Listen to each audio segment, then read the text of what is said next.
Silipin na natin ang ating game highlights para sa ating PBA Sabado Nights na nagmula nga po dito sa Mall of Asia Arena. Sink or swim, yan ang katanungan bago tayo magsimula. Yan ang gusto ng SMB. Mapalubog agad-agad ang Star Hotshots. They're off to a strong start. Lamang pa sila ng dalawa pero James Yap coming right back to tie the game.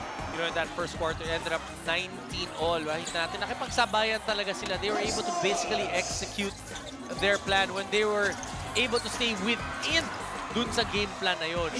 Pero nung nagsimula ng lumamang o nung simula ng lumabas itong laro ng San Miguel Beermen, that's when the problems of the Star Hotshots started to occur.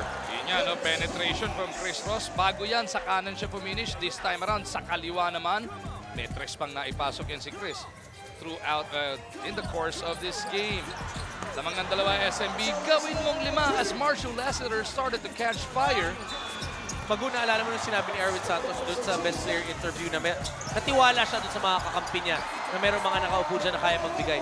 Nakita mo kanina, tinan mo yung highlights, iba-iba ang nagpapakita pa rin sa San Miguel Beermen. Alex Cabagnote is there, Erwin Santos of course, Jumar Fajardo, may Marshall Lassiter. Di ba, dikit-dikit din yung mga puntos nila. Parang nagkaabang-abang lang sila kung kailan sila magpapakita. From a 2-point game at the half, the Beermen definitely turned it a notch even higher. In that third quarter, there's James Yap not giving up. 3-point play opportunity, nakuha niya.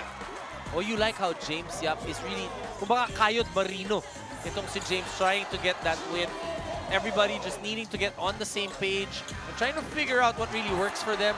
Even the coaching staff will need to basically narrow things down na dun sa kinakailangan nilang gawin to be able to finally get W's. Pagdating ng fourth quarter, fire at will na ang San Miguel Beermen. At dyan na nga po, nagsimulang mamaga ang kanilang kalamangan.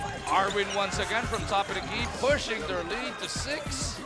Dahil sa ganda ng ikot ng bola, makikita mo libre yung mga tira nitong San Miguel. And obviously, mas madaling makashoot kapag mas mahina ang depensa. 86-73 at this point. Here comes the backbreaker. Junmar underneath. Too big, too strong, 2 points. Parang hindi ni Coach Jason. Okay. Mali.